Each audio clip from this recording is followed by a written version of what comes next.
We'll be right back.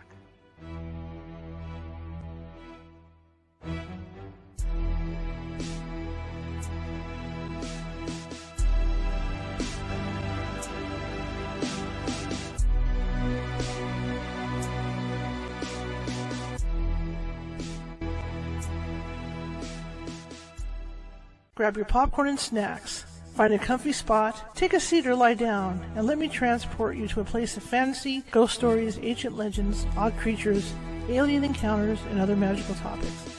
You may even decide to join the conversation. From faraway lands to your own backyard, with a small dash of pixie dust, turn out the lights and open your minds.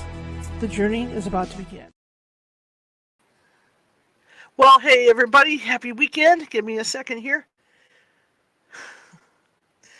Okay, happy weekend, everybody. I hope you had a great weekend. My name is Charlotte. I'm going to be your host for the next hour or so. I'm also the owner of the California Haunts Paranormal Investigation Team, and that means if you think you have a paranormal problem, find us. Just Google us, California Haunts Paranormal Investigation Team, on Google, and you'll find us. Anyway, I'm glad to be here. We look at a new era going on here because I've finally figured out how to make TikTok not fall. Every Sunday, when I've tried to do this read, inadvertently TikTok, what I had it hooked up to would fall. And this Sunday, I finally figured it out. Last night, I was futzing around, and I finally figured out how to not make TikTok fall over, or how to keep TikTok from falling over. So I'm real excited about that. Anyway, of course, this is Sunday, and this is the day we read. We read from our paranormal theme book, and the one we're working on right now is it's not Mary Shelley's Frankenstein, it's Frankenstein, but it has, this long title on it. I didn't expect that long a title on that book, because you always hear it, like for the movie, you hear it, Mary Shelley's Frankenstein. So every Sunday, I try to read from a paranormal theme book, whether it's real paranormal stories, or fantasy stories, or whatever. And the last book we finished was Count Dracula. This week, again, I'm going to be reading from Mary Shelley's I'm going to call it Mary Shelley's Frankenstein. So we're going to be reading from Frankenstein. We're in chapter 4. We continue. Then I'll get you guys a quick update before we start reading. News coming in right now. Thank you. I see a bunch of you have joined on TikTok. Thank you very much. I appreciate it. Please do me a favor over on TikTok and double tap that screen. If you enjoy me reading the book on Sunday, please feel free to double tap that screen. Looking for like 1,000 likes, right? And I do have a goal for some llamas. You don't have to do that, but that would be nice as well. But this is California Haunts Radio. I broadcast Sunday through Friday every week. I'm going to start doing a Saturday night show as well. And because I figured out how to mount TikTok without it falling over on me, you guys will be privy to my show tomorrow. So you can watch my live show tomorrow, which I'll be doing at 6:30 p.m. Pacific.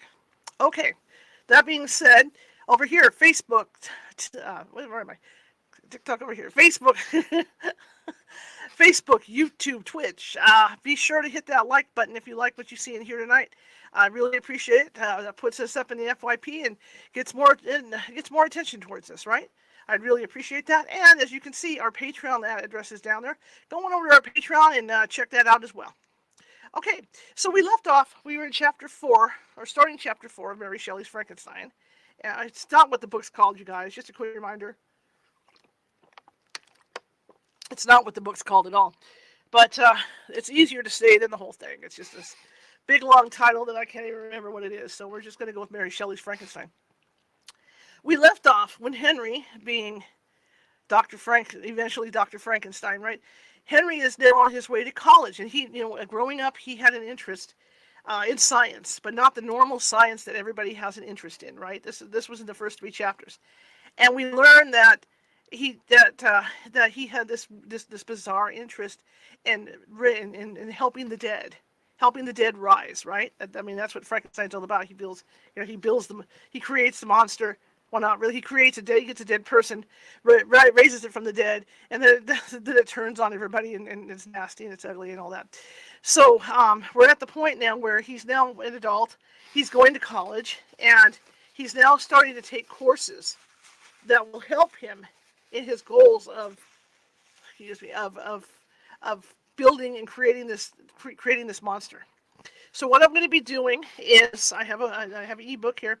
This is all free. This is if you guys are interested and you like to read. This is for Project Gutenberg. And these people have taken these books starting from like the 1700s all the way until like 1945, and they've transcribed them into ebooks, and they are out of copyright. So that means you can't get in trouble for reading them like I'm doing it online. So you can't get in trouble for reading them online. So that's what I'm reading from as a Project Gutenberg book. But you can go over to projectgutenberg.com, and they have thousands of books over there you can look up. So if you're into reading, that's the way to go. That's how I discovered them. In fact, we've been reading Project Gutenberg books on here for about half a year now. So I'm real excited to bring that to you. So sit back, grab some popcorn, grab some hot cocoa, or whatever it is you do, like on your Sunday night. Some of you, it's Monday already over on TikTok. But great, and put your fuzzy slippers on, and I'm going to read from what I call Mary Shelley's Frankenstein for about an hour. We'll try and get through 2 or 3 chapters and then call it a day. I can actually almost see your messages over there. It's getting really close. I'm going to put like a magnifier up here next week so I can actually read your messages. I have old eyes, you guys. So just to let you know, and just to make sure, I want to make sure my audio is working. Let me reach on over there. Let me turn that up. Okay. Normally I would be on my headset, but since I'm doing my show, I'm on this headset for the main laptop. Okay, here we go. I'm going to read from Mary Shelley's Frankenstein, and I hope you enjoy it. And I'll be reading for about an hour. So if you're into books, like I said, just put your feet up and sit back and enjoy the ride. Okay? Double tap the screen too if you like the book. All right? It's a lot different than what we saw in the movies, because there's been several versions of this movie, and yeah, Boris Karloff version. You got the real Mary Shelley's Frankenstein movie. You've even got a version with Lon Chaney as the monster. Even I know that. Okay, so just enjoy, sit back, enjoy, and I'm going to be reading for about an hour. So it's 6:10 now. We're going to go to 7:10 p.m. Pacific. All right, here we go. Mary Shelley's Frankenstein, and we continue. From this day, natural philosophy, and particularly chemistry. Let me get this to the mic so I can hear myself. Okay, from this day, natural philosophy, and particularly chemistry, in the most comprehensive sense of the term, became nearly my sole occupation. This is Henry talking. So this is like his diary. I read with ardor those works, so full of genius and discrimination, which modern inquiries, I'm going to come up a little bit, have written on these subjects. I attended the lectures and cultivated the acquaintance of the men of science of the university, and I found even in M. Crimpy a great deal of sound sense and real information, combined, it is true, with a repulsive physiognomy, there's some words that throw me, physiognomy, and manners, but not on that account the less valuable. In M. Waldman, I found a true friend. His gentleness was never tinged by dogmatism, and his instructions were never given with an air of frankness, frankness, and good nature that banished every idea of pedantry. In 1,000 ways, he smoothed for me the path of knowledge, and made the most abstruse inquiries clear and facile to my apprehension. My application was at first fluctuating and uncertain. It gained strength as I proceeded, and soon became so ardent and eager that the stars often disappeared in the light of morning, whilst I was yet engaged in my laboratory. As I applied so closely, it may be easily conceived that my progress was rapid. My ardor was indeed astonishment of the student. What was indeed? Did I say astonishment? Yeah, it was indeed the astonishment of the students, and my proficiency that of the masters. Professor Crimp often asked me with a sly smile how Cornelius Agrippa went on, whilst M. Waldman expressed the most heartfelt exultation in my progress. 2 years passed in this manner, during which I paid no visit to Geneva, but was so engaged, heart and soul, in the pursuit of some discoveries which I hoped to make. None but those who have experienced them can conceive of the enticements of science. In other studies, you go as far as others have gone before you, and there is nothing more to know. But in a scientific pursuit, there is a continual food for discovery and wonder. A mind of moderate capacity, which closely pursues one study, must infallibly arrive at great proficiency in that study. And I, who continually sought the attainment of one object of pursuit, and was solely wrapped up in this, improved so rapidly that at the end of 2 years I made some discoveries in the improvement of some chemical instruments, which procured me great esteem and admiration at the university. When I had arrived at this point, and had become as well acquainted with the theory and practice of natural philosophy as depended on the lessons of any of the professors at Ingolstadt, my residence there became no longer conducive to my improvements. I thought of returning to my friends and my native town, when an incident happened that protracted my stay. One of the phenomena which had peculiarly attracted my attention was the structure of the human frame, and, indeed, any animal endued with life. Whence, I often asked myself, did the principle of life proceed? It was a bold question, and one which has ever been considered as a mystery. Yet, with how many things are we upon the brink of becoming acquainted, if cowardice or carelessness do not restrain our inquiries? I revolved these circumstances in my mind, and determined thenceforth to apply myself more particularly to those branches of natural philosophy which relate to physiology. Yeah. Unless I had been animated by an almost supernatural enthusiasm, my application to this study would have been irksome and almost intolerable. To examine the causes of life, we must first have recourse to death. I became acquainted with the science of anatomy, but this was not sufficient. I must also observe the natural decay and corruption of the human body. In my education, my father had taken the greatest precautions that my mind should be impressed with no supernatural horrors. I do not ever remember to have trembled at a tale of superstition, or to have feared the apparition of a spirit. Darkness had no effect upon my fancy, and a churchyard was to me merely the receptacle of bodies deprived of life, which, from being the seat of beauty and strength, had become food for the worm. Now I was led to examine the cause and progress of this decay, and forced to spend days and nights in vaults and charnel houses. My attention was fixed upon every object, the most insupportable to the delicacy of the human feelings. I saw the fine form of a man, how the fine form of a man was degraded and wasted. I beheld the corruption of death succeed to the blooming cheek of life. I saw how the worm inherited the wonders of the eye and brain. I paused, examining and analyzing all the minutiae of causation, as exemplified in the change from life to death, and death to life, until from the midst of this darkness a sudden light broke in upon me, a light so brilliant and wondrous, yet so simple, that while I became dizzy with the immensity of the prospect which it illustrated, I was surprised that among so many men of genius who had directed their inquiries towards the same science, that I alone should be reserved to discover so astonishing a secret. Remember, I am not recording the vision of a madman. The sun does not more certainly shine in the heavens than that which I now affirm is true. Some miracle might have produced it, yet the stages of the discovery were distinct and probable. After days and nights of incredible labor and fatigue, I succeeded in discovering the cause of generation and life, nay, more. I became myself capable of bestowing animation upon lifeless matter. The astonishment which I had first experienced on this discovery soon gave place to delight and rapture. After so much time spent in painful labor, to arrive at once at the summit of my desires was the most gratifying consummation of my toils. But this discovery was so great and overwhelming that all the steps by which I had been progressively led to it were obliterated, and I beheld only the result, what had been the study and desire of the wisest men, since the creation of the world was now within my grasp. Not that, like a magic scene, it all opened up at once. The information I had obtained was of a nature rather to direct my endeavors so soon as I should point them towards the object of my search, than to exhibit that object already accomplished. I was like the Arabian who had been buried with the dead and found a passage to life, aided only by one glimmering and seemingly ineffectual light. I see by your eagerness and the wonder and hope which your eyes express, my friend, that you expect to be informed of the secret with which I am acquainted. That cannot be. Listen patiently until the end of my story, and you will easily perceive why I am reserved upon that subject. I will not lead you on, unguarded and ardent, as I then was, to your destruction and infallible misery.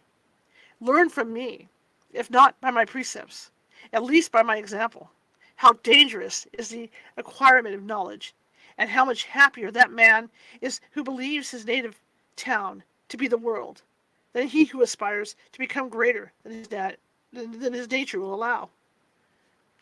When I found So astonishing a power placed within my hands, I hesitated a long time concerning the manner in which I should employ it. Although I possessed the capacity of bestowing animation, yet to prepare a frame for the reception of it, with all of its intricacies and fibers, muscles, and veins, still remained a work of inconceivable difficulty and labor. I doubted at first whether I should attempt the creation of a being like myself, or one of similar organization, but my imagination was too much exalted by my first success to permit me to doubt of my ability to give life to an animal as complex and wonderful as a man. The materials at present within my command hardly appeared adequate to do so arduous an undertaking, but I doubted not that I should ultimately succeed. I prepared myself for a multitude of reverses. My operations might be incessantly baffled, and, at last, my work be imperfect.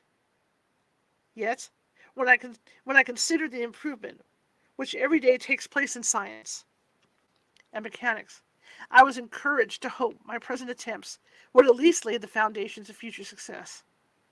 Nor could I consider the magnitude and complexity of my plan as any argument of its impracticability. It was with these feelings that I began the creation of a human being. As the minuteness of the parts formed a great hindrance to my speed, I resolved, contrary to my first intention, to make the being of a gigantic stature. That is to say, about 8 feet in height, and proportionately large. After having formed this determination, and having spent some months in successfully collecting and arranging my materials, I began.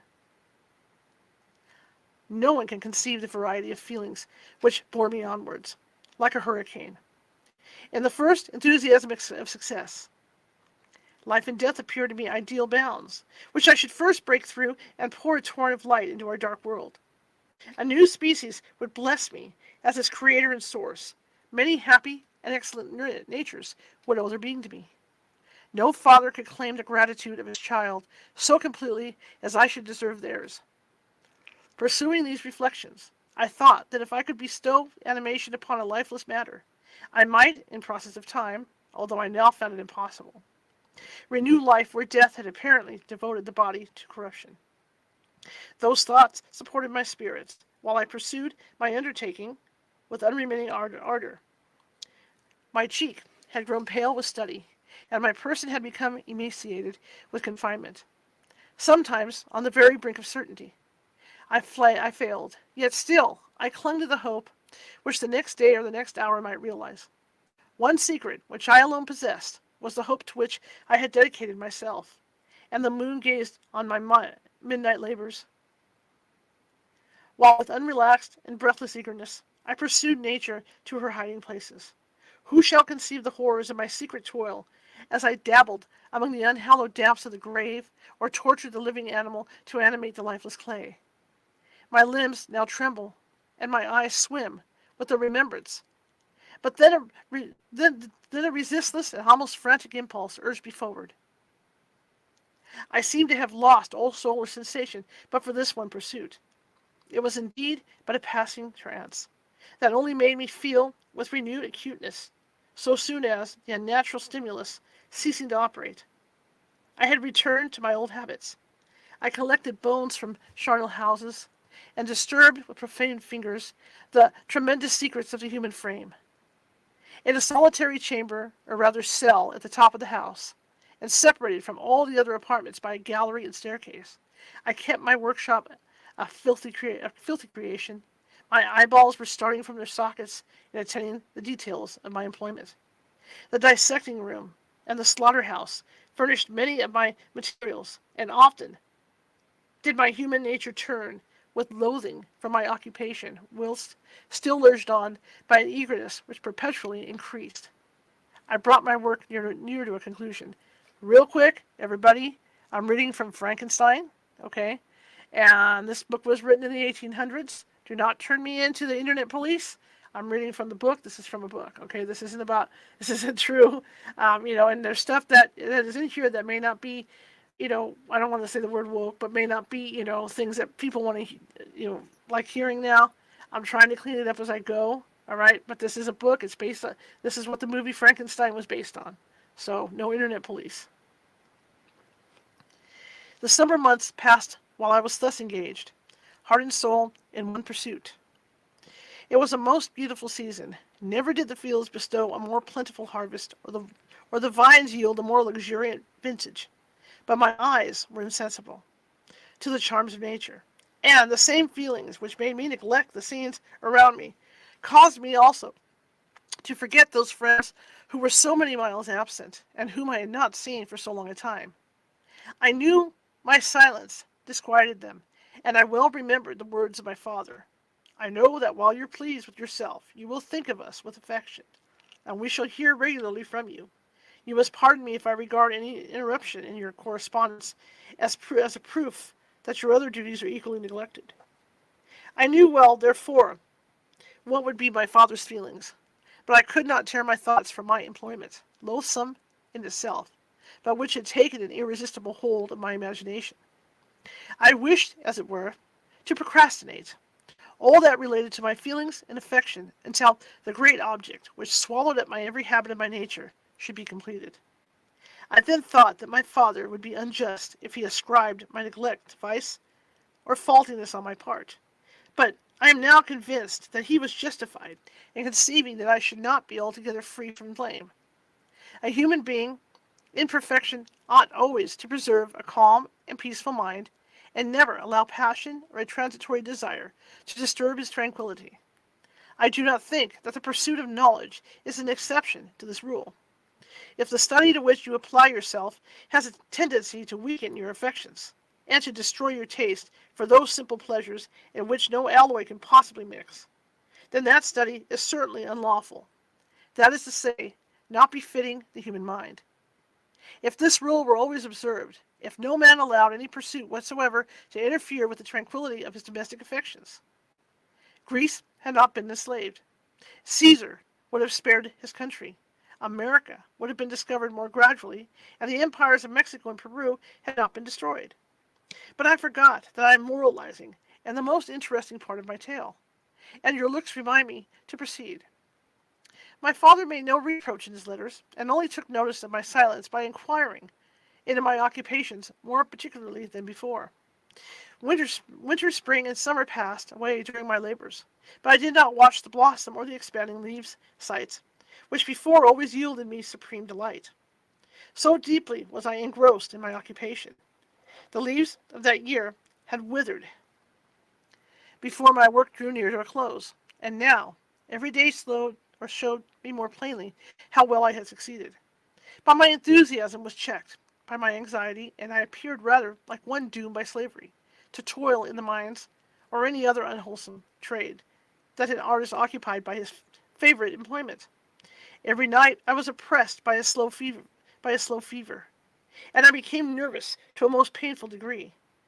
The fall of a leaf startled me, and I shunned my fellow creatures as if I had been guilty of a crime.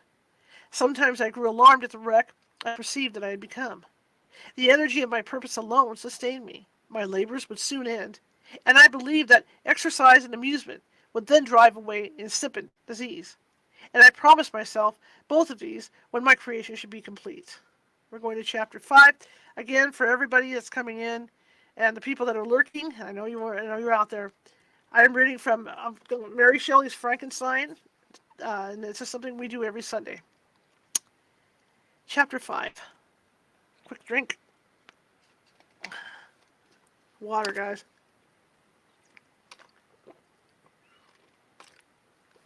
Okay, continuing on. Creepy book, Halloween time. Let's read. It was on a dreary night of November that I beheld the accomplishment of my toils. With an anxiety that almost amounted to agony, I collected the instruments of life around me, that I might infuse a spark of being into the lifeless thing that lay at my feet. It was already 1 a.m. The rain pattered dismally against the panes, and my candle was nearly burnt out, when, by the glimmer of the half-extinguished light, I saw the dull yellow eye of the creature open. It breathed hard, and a convulsive motion agitated its limbs. How could I describe my emotions at this catastrophe, or how delineate the wretch whom, with such infinite pains and care, I had endeavored to form? His limbs were in proportion, and I had selected his features as beautiful beautiful. Great God! His yellow skin scarcely covered the work of muscles and arteries beneath. His hair was of a lustrous black and flowing, his teeth of a pearly whiteness.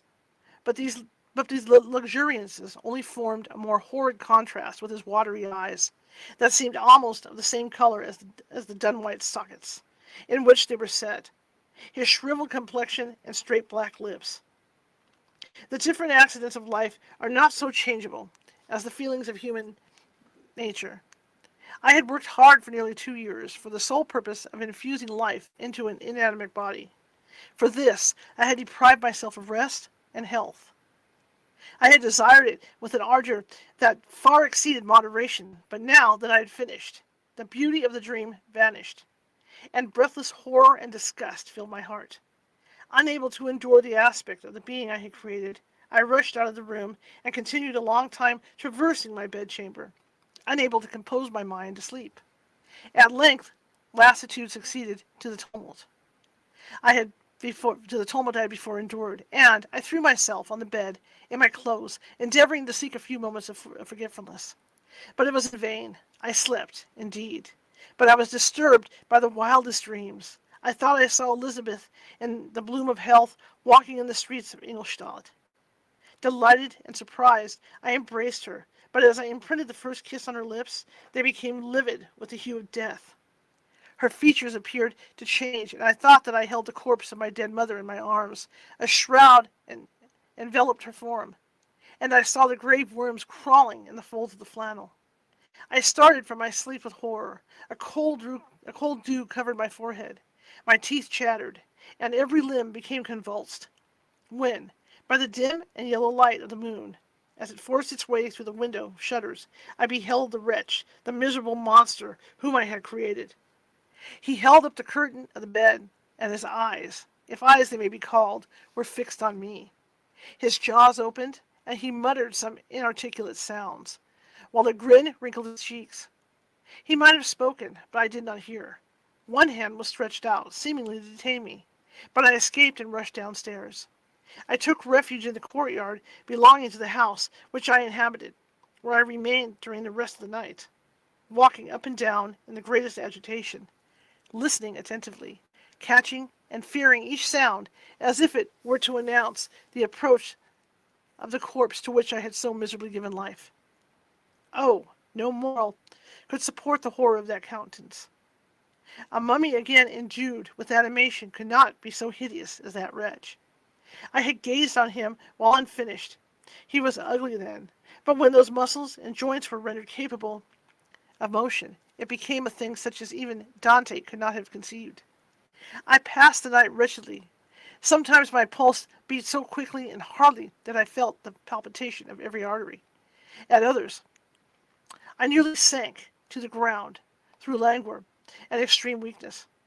Mingled with this horror, I felt the bitterness of disappointment. Dreams that had been my food and pleasant rest for so long a space were now becoming a hell to me, and the change was so rapid, the overthrow so complete.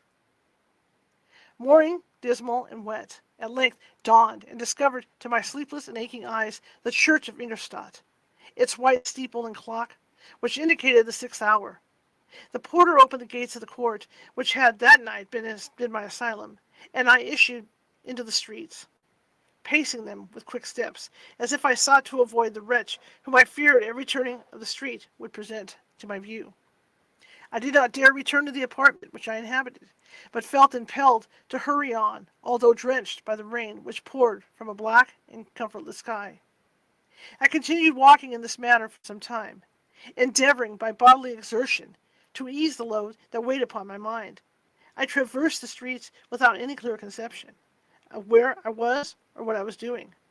My heart palpitated in the sickness of fear, and I hurried on which irregular steps, not daring to look about me. Like one who on a lonely road doth walk in fear and dread, and having once turned round walks on, and turns no more his head, because he knows a frightful fiend doth close behind him tread. Coleridge's Ancient Mariner. Continuing thus, I rubbed it. It scared me. You know, he swore at me. I was rubbing this on the mic. It scared me. I'll tell you something. Continuing this, I came at length opposite to the inn in which the various diligencies and carriages usually stopped. Here I paused. I knew not why, but I remained some minutes with my eyes fixed on a coach that was coming towards me from the other end of the street. As it drew nearer, I observed that it was the Swiss diligence. It stopped just where I was standing, and on the door being opened, I perceived Henry Clerval, who, on seeing me, instantly sprung out. "My dear Frankenstein," exclaimed he, "how glad I am to see you! How fortunate that you should be here at the very moment of my alighting!" Nothing could equal my delight on seeing Clerval. His presence brought back to my thoughts my father, Elizabeth, and all those scenes of home so dear to my recollection. I grasped his hand, and in a moment forgot my horror and misfortune. I felt suddenly, and for the first time during many months, calm and serene joy. I welcomed my friend, therefore, in the most cordial manner, and we walked towards my college. Clerval continued talking for some time, about our mutual friends and his own good fortune in being permitted to come to Ingolstadt. "You may easily believe," he said, "how great was the difficulty to persuade my father that all necessary knowledge was not comprised in the noble art of bookkeeping, and, indeed, I believe I left him incredulous to the last, for his constant answer to my unwearied entreaties was the same as that of the Dutch schoolmaster and the Vicar of Wakefield. 'I have 10,000 florins a year without Greek. I eat heartily without Greek.' But his affection for me at length overcame his dislike of learning, and he has permitted me to undertake a voyage of discovery to the land of knowledge. It gives me the greatest delight to see you. But tell me how you left my father, brothers, and Elizabeth." "Very well, and very happy, only a little uneasy that they hear from you so seldom. By the by, I mean to lecture you a little upon their account myself. But, my dear Frankenstein," continued he, stopping short and gazing full in my face, "I did not before remark how very ill you appear, so thin and pale. You look as if you had been watching for several nights." "You have guessed right. I have lately been so deeply engaged in one occupation that I have not allowed myself sufficient rest, as you see. But I sincerely hope, that all these employments are now at an end, and that I am at length free." I trembled excessively. I could not endure to think of, and far less to allude to, the occurrences of the preceding night. I walked with a quick pace, and we soon arrived at my college. I then reflected, and the thought made me shiver, that the creature whom I had left in my apartment might still be there, alive and walking about. I dreaded to behold this monster, but I feared still more that Henry should see him. Entreating him, therefore, to remain a few minutes at the bottom of the stairs, I darted up towards my own room. My hand was already on the lock of the door before I recollected myself. I then paused, and cold shivering came over me. I threw the door forcibly open. Oh, no creak today. Okay, see, hang on, I have walking. Okay, jump to page. I drew the door forcibly open, as children are accustomed to do when they expect. You know what? When I was doing Dracula, remember, I could get this thing there to really creak. There we go. All right, you ready? I threw the door forcibly open. There we go. As children are accustomed to do when they expect the specters to stand in waiting for them on the other side. But nothing appeared. I stepped fearfully in. The apartment was empty, and my bedroom was also freed from its hideous guest. I could hardly believe that so great a good fortune could have befallen me. But when I became assured that my enemy had indeed fled, I clapped my hands for joy and ran down to Clerval. Okay. We ascended into my room, and the servant presently brought breakfast. But I was unable to contain myself. It was not joy only that possessed me. I felt my flesh tingle with excess of sensitiveness, and my pulse beat rapidly. I was unable to remain for a single instant in the same place. I jumped over the chairs, clapped my hands, and laughed aloud. Clerval at first attributed my unusual spirits to joy on his arrival, but when he observed me more attentively, he saw wildness in my eyes for which he could not account, and my loud, unrestrained, heartless laughter frightened and astonished him. "My dear Victor," he cried, "what for God's sake is the matter? Do not laugh in that manner. How ill you are! What is the cause of all this?" "Do not ask me," cried I, putting my hands before my eyes, for I thought I saw the dreaded spectre glide into the room. "He can tell." Oh, save me, save me. I imagined that the monster seized me. I struggled furiously and fell down in a fit. Poor Clerval. What must have been his feelings? A meeting which he anticipated with such joy, so strangely turned to bitterness. But I was not the witness of his grief, for I was lifeless and did not recover my senses for a long, long time. This was the commencement of a nervous fever which confined me for several months.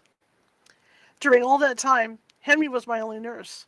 I afterwards learned that, knowing my father's advanced age and unfitness for such a long journey, and how wretched my sickness would make Elizabeth, he spared them this grief by concealing the extent of my disorder. He knew that I could not have a more kind and attentive nurse than himself, and firm in the hope he felt of my recovery, he did not doubt that, instead of doing harm, he performed the kindest action that he could towards them.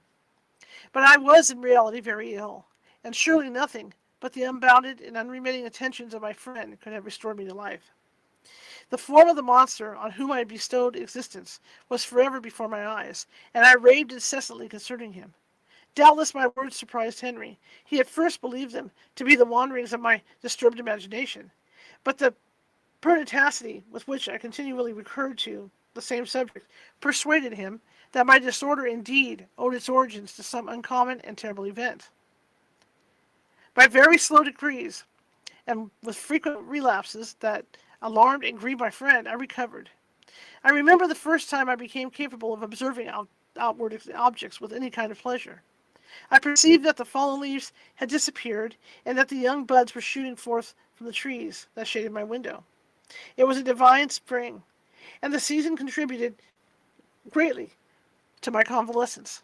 I felt also sentiments of joy and affection revive in my bosom. My gloom had disappeared, and in a short time I became as cheerful as before I was attacked by the fatal passion. Dearest Clerval, exclaimed I, how kind, how very good you are to me. This whole winter, instead of being spent in the study as you promised yourself, has been consumed in my sick room. How shall I ever repay you? I feel the greatest remorse for the disappointment of which I have been the occasion, but you will forgive me? You will repay me entirely if you do not dispose yourself, but get well as fast as you can. And since you appear in such good spirits, I may speak to you on one subject, may I not? I trembled. One subject? What could it be? Could he allude to an object on whom I dared not even think? Compose yourself, said Clerval, who observed my change of color. I will not mention it if it agitates you. But your father and cousin would be very happy if they received a letter from you in your own handwriting. They hardly know how ill you have been, and are uneasy at your long silence. Is that all, my dear Henry? How could you suppose that my first thought would not fly towards those dear, dear friends whom I love and who are so deserving of my love? If this is your present temper, my friend, you will perhaps be glad to see a letter that has been laying here some days for you. It is from your cousin, I believe. Chapter 6. Mary Shelley's Frankenstein, guys. Chapter 6. Clerval then put the following letter into my hands. It was from my own Elizabeth. My dearest cousin, you've been ill, very ill, and even the constant letters of dear kind Henry are not sufficient to reassure me on your account. You are forbidden to write, to hold a pen, yet one word from you, dear Victor, is necessary to calm our apprehensions. For a long time I have thought that each post would bring this line, and my persuasions have restrained my uncle from undertaking a journey to Ingolstadt. I have prevented his encountering inconveniences and perhaps dangers of so long a journey. Yet how often have I regretted not being able to perform it myself. I figure to myself that the task of attending on your sickbed has devolved on some mercenary old nurse, who can never guess your wishes nor minister them with the care and affection of your poor cousin. Yet that is over now. Clerval writes that indeed you are getting better. I eagerly hope that you will confirm this intelligence soon in a letter of your own handwriting. Get well and return to us. You will find a happy, cheerful home and friends who love you dearly. Your father's health is vigorous, and he asks but to see you, but to be assured that you are well, and not a care will ever cloud his benevolent countenance. How pleased you would be to remark the improvement of our Ernest. He is now 16 and full of activity and spirit. He is desirous to be a true Swiss and to enter into foreign service. But we cannot part with him, at least until his elder brother returns to us. My uncle is not pleased with the idea of a military career in a distant country, but Ernest never had your powers of application. He looks upon study as an odious fetter. His time is spent in the open air, climbing the hills, or rowing on the lake. I fear that he will become an idler unless we yield the point and permit him to enter on the profession which he has selected. Little alteration, except the growth of our dear children, has taken place since you left us. The blue lake and snow-clad mountains, they never change, and I think our placid home and our contented hearts are regulated by the same immutable laws. My trifling occupations take up my time and amusement, and I am rewarded for any exertions by seeing none but happy, kind faces around me, since you left us. But one change has taken place in our little home. Do you remember on what occasion Justine Moritz entered our family? Probably you do not. I will relate her history, therefore, in a few words. Madame Moritz, her mother, was a widow with 4 children, with whom Justine was the third. This girl had always been the favorite of her father, but through a strange perversity, her mother could not endure her, and after the death of M. Moritz, treated her very ill. My aunt observed this, and when Justine was 12 years of age, prevailed on her mother to allow her to live in our house. The republican institutions of our country have produced simpler and happier manners than those which prevail in the great monarchies that surround it. Hence, there is less distinction between the several classes of its inhabitants, and the lower orders, being neither so poor nor so despised. Their manners are more refined and moral. A servant in Geneva does not mean the same thing as a servant in France or in England. Justine, thus received in our family, learned the duties of a servant, a condition which, in our fortunate country, does not include the idea of ignorance and a sacrifice of the dignity of a human being. Justine, you may remember, was a great favorite of yours, and I recollect you once remarked that if you were in an ill humor, one glance from Justine could dissipate it, for the same reason that Aristo gives concerning the beauty of Angelica. She looked so frank-hearted and happy. My aunt conceived a great attachment for her, by which she was indeed to give her an education superior to that which she had at first intended. This benefit was fully repaid. Justine was the most grateful little creature in the world. I do not mean that she made any professions. I never heard one pass her lips, but you could see by her eyes that she almost adored her protectress. Although her disposition was gay, and in many respects inconsiderate, yet she paid the greatest attention to every gesture of my aunt. She thought her the model of all excellence, and endeavored to imitate her phraseology and manners, so that even now she often reminds me of her. When my dearest aunt died, everyone was too much occupied in her own grief to notice poor Justine, who had attended her during her illness with the most anxious affection. Poor Justine was very ill, but other trials were reserved for her. One by one, her brothers and sister died, and her mother, with the exception of her neglected daughter, was left childless. The conscience of the woman was troubled. She began to think that the deaths of her favorites was a judgment from heaven to chastise her partiality. She was a Roman Catholic, and I believe her confessor confirmed the idea which she had conceived. Accordingly, a few months after your departure for Ingolstadt, Justine was called home by her repentant mother. Poor girl! She wept when she quitted our house. She was much altered since the death of my aunt. Grief had given softness and a winning mildness to her manners, which had before been remarkable for vivacity. Nor was her residence at her mother's house of a nature to restore her gaiety. The poor woman was very vacillating in her repentance.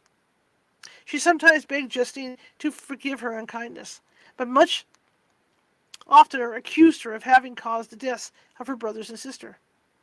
Perpetual fretting at length threw Madame Moritz into a decline, which at first increased her irritability, but she is now at peace forever. She died on the first approach of cold weather, at the beginning of this last winter.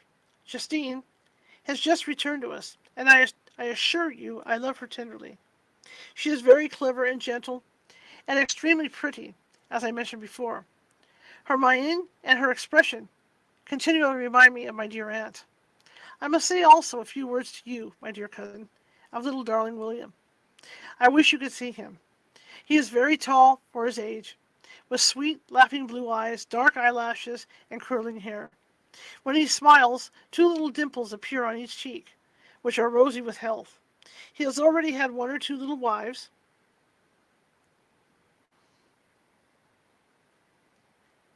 Hang on. Okay. He's already had one or two little wives, but Louisa Biron is his favorite, a pretty little girl of 5 years of age. Now, dear Victor, I dare say you wish to be indulged in a little gossip concerning the good people of Geneva. The pretty Miss Mansfield has already received congratulatory visits on her approaching marriage with a young Englishman, John Melbourne, Esquire. Her ugly sister, Manon, married M. Duviad, the rich banker, last autumn. Your favorite schoolfellow, Louis Manure, has suffered several misfortunes since the departure of Clerval from Geneva, but he has already recovered his spirits, and is reported to be on the point of marrying a lively, pretty Frenchwoman, Madame Tavernier. She is a widow, and much older than Manor. Foreign names. But she is very much admired, and a favorite with everybody. I have written myself into better spirits, dear cousin, but my anxiety returns upon me as I conclude. Write, dearest Victor. One line, one word would be a blessing to us. 10,000 thanks to Henry for his kindness, his affection, and his many letters. We are sincerely grateful. Adieu, my cousin. Take care of yourself, and I entreat you to write. Elizabeth Lavenza. Geneva, March 18th, 17 / don't know what day. Dear, dear Elizabeth, I exclaimed when I had read her letter. I will write instantly and relieve them from the anxiety they must feel. I wrote, and this exertion greatly fatigued me, but my convalescence had commenced and proceeded regularly. In another fortnight I was able to leave my chamber. One of my first duties on my recovery was to introduce Clerval to the several professors of the university. In doing this, I underwent a kind of rough usage, ill befitting of the wounds that my mind had sustained. Ever since the fatal night, the end of my labors, and the beginning of my misfortunes, I had conceived a violent antipathy even to the name of natural philosophy. When I was otherwise quite restored to health, the sight of a chemical instrument would renew all the agony of my nervous symptoms. Henry saw this and had removed all my apparatus from my view. He had also changed my apartment, for he perceived that I had acquired a dislike for the room which had previously been my laboratory. But these cares of Clerval were made of no avail when I visited the professors, and Waldman inflicted torture when he praised with kindness and warmth the astonishing progress I had made in the sciences. He soon perceived that I disliked the subject, but not guessing the real cause, he attributed my feelings to modesty, and changed the subject from my improvement to the science itself, with a desire, as I evidently saw, of drawing me out. What could I do? He meant to please, and he tormented me. I felt as if he had placed carefully, one by one in my view, those instruments which were to be afterwards used in putting me into a slow and cruel death. I writhed under his words, yet dared not exhibit the pain I felt. Clerval, whose eyes and feelings were always quick in my discerning the sensations of others, declined the subject, alleging in excuse his total ignorance, and the conversation took a more general turn. I thanked my friend from my heart, but I did not speak. I saw plainly that he was surprised, but he never attempted to draw my secret from me. And, although I loved him with a mixture of affection and reverence that knew no bounds, yet I could never persuade myself to confide in him that event which was so often present to my recollection, but which I feared the detail to another would only impress more deeply. Mr. Crimp was not equally docile, and in my condition at that time of almost insupportable sensitiveness, his harsh, blunt and encomiums gave me even more pain than the benevolent approbation of M. Waldman. Darn the fellow. I think it's darn the fellow was what he's saying. It's either darn or the D word. He cried, while M. Clairville, I assure you, he has outstripped us all. Aye, stare if you please, but it is nevertheless true. A youngster who, but a few years ago, believed in Cornelius Agrippa as firmly as in the gospel, has now set himself at the head of the university, and if he's not soon pulled down, we shall all be out of countenance. Aye, aye, continued he, observing my face expressive of suffering. M. Frankenstein is modest, an excellent quality in a young man. Young men should be diffident in themselves, you know. M. Clairville. I was myself when young, but that wears out in a very short time. M. Cramp had now commenced a eulogy on himself, which happily turned the conversation from the subject that was so annoying to me. Clairville had never sympathized in my taste for natural science, and his literary pursuits differed wholly from those which had occupied me. He came to the university with the design of making himself a complete master of the Oriental languages, and thus he should open a field for the plan of life he had marked out for himself. Resolved to pursue no inglorious career, he turned his eyes toward the east, as affording scope for his spirit of enterprise. The Persian, Arabic, and Sanskrit languages engaged his attention, and I was easily induced to enter in on the same studies. Idleness had ever been irksome to me, and now that I wished to fly from reflection, and hated my former studies, I felt great relief in being the fellow pupil with my friend, and found not only instruction but consolation in the works of the Orientalists. See, there's one that Orientalists. I did not, like him, attempt a critical knowledge of their dialects, for I did not contemplate making any other use of them than temporary amusement. I read merely to understand their meaning, and they well repaid my labors. Their melancholy is soothing, and their joy elevating, to a degree I never experienced in studying the authors of any other country. When you read their writings, life appears to consist in a warm sun and garden of roses, in the smiles and frowns of a fair enemy, and the fire that consumes your own heart. How different from the manly and hero poetry of Greece and Rome. Summer passed away in these occupations, and my return to Geneva was fixed for the latter end of autumn. But being delayed by several accidents, winter and snow arrived.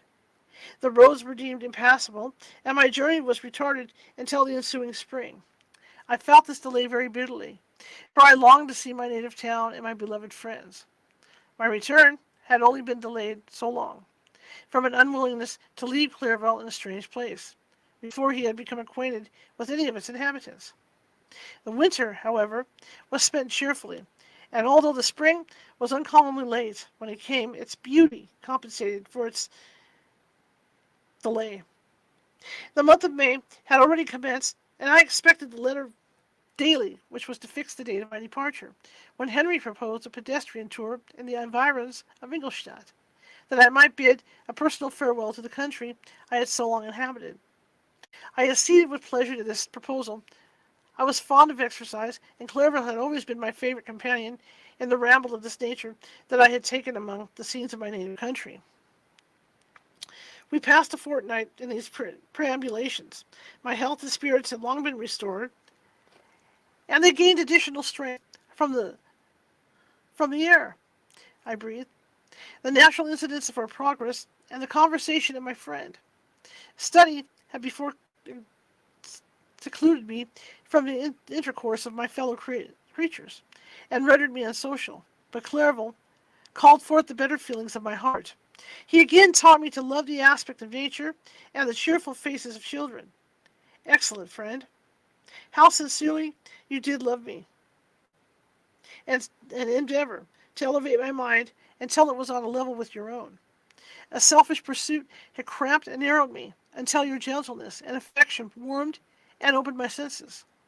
I became the same happy creature who, a few years ago, loved and beloved by all, had no sorrow or care. When happy, inanimate nature had the power of bestowing on me the most delightful sensations. A serene sky and verdant fields filled me with ecstasy. The present season was indeed divine. The flowers of spring bloomed in the hedges, while those of summer were already in bud. I was undisturbed by thoughts which, during the preceding year, had pressed upon me, notwithstanding my endeavors to throw them off with an invisible burden. Henry rejoiced in my gaiety and sincerely sympathized in my feelings. He exerted himself to amuse me, while he expressed the sensations that filled his soul. The resources of his mind on this occasion were truly astonishing. His conversation was full of imagination, and, very often, in imitation of the Persian and Arabic writers, he invented tales of wonderful fancy and passion. At other times, he repeated my favorite poems, or drew me out into arguments, which he supported with great ingenuity. We returned to our college on a Sunday afternoon. The peasants were dancing, and everyone we met appeared gay and happy. My own spirits were high, and I bounded along with feelings of unbridled joy and hilarity. Okay, guys, it is 7 o'clock.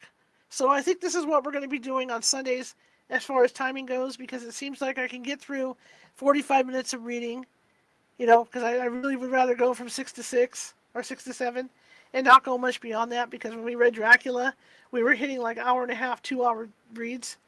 I really don't want to do that. So we're going to stop at chapter 7 and continue next week, which would be next Sunday. So fantastic. Great book. Love it. I got a couple announcements before I go. Be on the lookout. I'm going to have a Halloween event coming up for California Haunts Paranormal Investigation Team. I'll have that announcement tomorrow. I've been planning it, and it's going to be over. The main thing is that it's going to be a virtual thing over on YouTube, but I think you guys will like it. I'm trying to start up a series on Saturday nights called Ghost Stories in the Dark. And so what I decided to do was I'm going to do a paid event for the first part of that series, and it's going to be over on YouTube. You guys will be in a private room. $15 per person. For those of you on the Patreon, that will be a free event for those of you members of the Patreon. But I'm going to go ahead and do that, and that will be a Halloween event. It's going to be Ghost Stories in the Dark, the 911 version. So we're going to get police officers and other law enforcement and nurses and, EMTs and people like that to feed me stories so I can tell you stories. So it's going to be kind of fun. So I'm going to go ahead and get that arranged and set up and everything over there, and let everybody know over at Meetup and all that good stuff. And then we're also going to be doing a walking ghost tour. It's either a walking tour or we're going to be doing a ghost hunt, and we're going to be taking people along on that as well. Live ghost hunt. Hopefully I'll be able to broadcast on TikTok for that ghost hunt, and we'll see how that goes. But try and get all that arranged for Halloween as well. So there's there's quite a few things coming up. There is a newsletter coming out. I'm just about finished with the newsletter, so that'll be coming out as well for people to see the newsletter. Tomorrow night, I'll be back, and I will be telling ghost stories. I will be talking about haunted Washington, D.C., and that'll be something that I'm going to do, that TikTok will be involved with as well. So I'll be live on TikTok. Whoop, hang on. Got to fix the thing. Got to do a stupid thing here. Hang on. Okay. I hate the puzzle. Anyway, that'll be live on TikTok tomorrow, as well as Facebook, YouTube, and Twitch. So I'm going to, at 6:30 p.m. Pacific, I will be back to tell ghost stories about Washington, D.C. All right? So that'll be tomorrow's show. But anyway, thank you, everybody, for joining me tonight. I really appreciate it. Like I said, there's a bunch of changes coming to what we're going to be doing here. Also, tomorrow night, 10 p.m. Pacific, after I get off the air from doing my regular show, I also have something special going on TikTok. Okay, I'll make the announcement tomorrow night to let everybody know what that is, and I'll make an early announcement about it. But I will be doing something at 10 p.m. Pacific just for TikTok. So, stick with me. We're going to be doing a lot more. We're going to be a lot more over here on this side. As far as the main radio show goes, or then we're going to be doing other stuff over on TikTok now. Especially now that I figured out how to prop you guys up so you don't fall. Last week you guys fell. The week before that you guys fell. So I'm glad I figured this out for TikTok. All right, guys. I will see you all tomorrow at 6:30 p.m. Pacific. and we're going to talk about the ghosts of Washington, D.C. I want everybody to have a great evening and the rest of your weekend. TikTok, hang out with me for a while because we're going to do the finishing touches on the show. So let's go ahead and see you guys.